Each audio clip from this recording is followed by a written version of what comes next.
What is going on, Jet fans? Matt O'Leary back with another video breaking down Robert Saleh's press conference and the biggest Jets news of the day. And naturally, many people, myself included, wanted a Joe Tippmann update. He left the game with a thigh injury. He did not return. And after the game, Robert Saleh hinted at this being a little bit of a longer term thing, which would be absolutely horrific because that would be 3 games and 3 high quality pieces on the offensive side of the ball. So AVT gone for the year in the last win.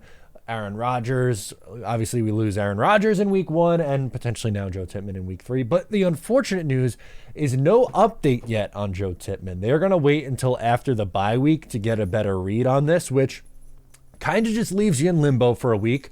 I would like an update, but if they're going to be patient with it, they're going to take it slow. We'll keep an eye and ear out to see if there is any new information. But as of Robert Saleh's press conference, no news on Joe Tippmann. They're going to reevaluate after the bye and see where he is. Hopefully that is a positive. It would be really, really nice for the New York Jets to finally get some good injury luck on their side. Robert Saleh was asked about Aaron Rodgers having a headset on the sidelines. He's like, it definitely couldn't hurt, which I don't think there's a world where it could hurt. I'm happy that for at least the home games, I would like to have him there and around the team. That excites me. His energy is palpable, and I think he does a good job rallying the troops. But something that he was asked on as well about Aaron Rodgers was just, I guess, his presence there. And he said he's fueled by doubt. He's going to prove you wrong. Him being around this building is infectious. So that's kind of 2 things that I talked about. One, proving people wrong about him, trying to come back this year would be absolutely insane. I still can't get over that he was on the field throwing the football before the game just 5 weeks after surgery. That's wild to me. He was out of a walking boot in 13 days. He's really going to make a strong push to come back this year, and that would be huge for this team. And if Zach Wilson could just keep the Jets afloat, that's really all you could really ask of him. But more on Zach Wilson later today. I'm going to do my full breakdown on Zach Wilson's performance like I've been doing each week. Just really wanted to, number one, do the Robert Saleh video first. I thought that was my biggest takeaway from the game yesterday, and wanted to go through the news that dropped today. But I will be breaking down Zach Wilson's game in further detail. But love to hear Aaron Rodgers being around the building has such a big impact on this team. It's obvious. You could really tell. Okay, now one of the more controversial things from this game was the Jets deciding to take the touchdown when the Philadelphia Eagles essentially said, here, take the touchdown. We want you to score a touchdown. I thought his answer to why he did that was very, very good. Absolutely. So you're presented with 2 options, right? Talking to Hackett on the headset, it was, hey, run the ball. So we're thinking run, pass. But we want to score a touchdown. We want the 7 points, make them go the distance on our defense. So the situations presented are either A, they're going to get the ball down 1 with about 55 seconds to go, only needing about 30 to 35 yards for an attempt at a field goal with their kicker. Which is very doable with the explosiveness of their offense. Or B, they're going to have about 130 and 2 timeouts to go 75 yards on our defense. We like those odds better with teams having to go against, try to go 75 yards on our defense. So the mindset was to score. Now, if they had 1 timeout, we're going to center the ball, kick the field goal. They'll have about 15 seconds to go kick a field goal themselves.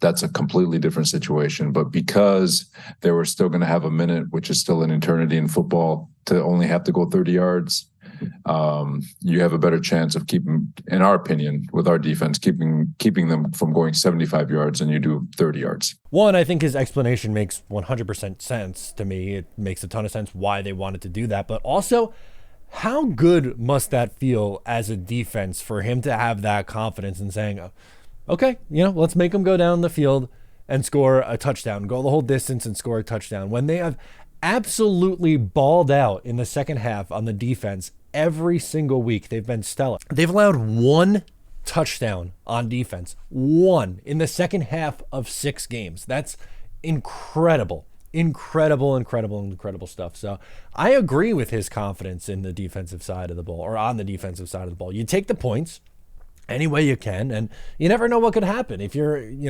trying to get it down the middle and take a field goal. What if the field goal gets blocked? What if Greg Zuerlein misses the field goal? What if a snap gets fumbled? There's so many what ifs. And then at that point, they have multiple timeouts, so they're probably getting the ball back with time left, and they only need a field goal. They don't need a touchdown then at that point. It changes things. It really changes things. And again, I agree with the decision that Robert Saleh made for them to go into the end zone. I had no issue with Breece going into the end zone there. And last but certainly not least, Robert Saleh was asked about Jeff Ulbrich potentially becoming a head coach, and he said that Jeff Ulbrich checks every single box that you could want in a head coach, as in he deserves his opportunity to be a head coach. And I think he gets that opportunity. There are a bunch of coordinators around the league, to me, that are, I think, due in that next coaching cycle who are due to get jobs. And Ulbrich is someone who I think would fit. And it's so funny. And I fully admit I was wrong on this. I did not think it was going to be the case, but I tweeted it out during the press conference when I was watching. But everyone, when Mike LaFleur came, the thought was, when Robert Saleh hired Mike LaFleur and Jeff Ulbrich, the thought was that Mike LaFleur would be, such a good head offensive coordinator that he would get a head coach opportunity. The Jets offense would be so good that he would leave and get a head coaching job. And we know that's not the case. It didn't work out. He ended up getting let go after year 2. And, there was some debate on whether it was his fault or the quarterback's fault. And, whatever happens, what side of the aisle you are on that, more of the story is he was gone after 2 years. And Jeff Ulbrich took his lumps in year 1, deserved it. The defense was really, really bad. Second year, started slow, clamped it down pretty much from the 4th game of the year last year onward.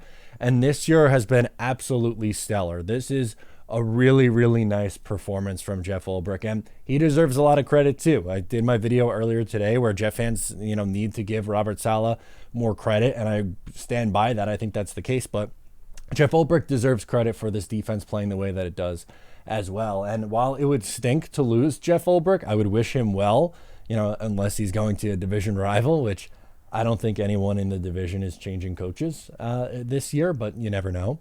I would wish him well, but I don't think the Jets would be in bad hands because enter Tony Oden, who is the Jets cornerback coach, who put up a stellar performance yesterday, down 4 of his 5 corners. They pretty much had guys coming off the scrap heap. It was Michael Carter, Bryce Hall, Craig James, and Tay Hayes playing cornerback for the New York Jets last week, or on Sunday rather, and they pulled off an improbable win, created 4 turnovers on the defensive side of the ball.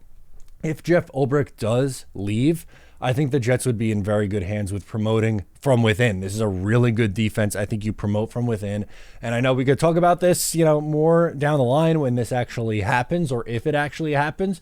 But I would have all the confidence in the world in Tony Oden getting a much-deserved promotion from cornerback coach to defensive coordinator. While I think Ulbrich has done enough to get a job as a head coach, I also think that Tony Oden has done enough as a positional coach for that promotion to be a full-fledged defensive coordinator. So really good stuff from Robert Saleh and the New York Jets this past week. Jets head into the bye at 3-3, and that is the biggest storylines, or those are the biggest storylines from today. Let me know your thoughts down below in the comments. Please, before you go, leave a like. It's a free way to support the channel. It means a lot. Subscribe if you haven't subscribed. Leave a comment. Share with a friend. Really appreciate it, guys. Thank you for hanging out. I'm Matt. I'll catch you next time.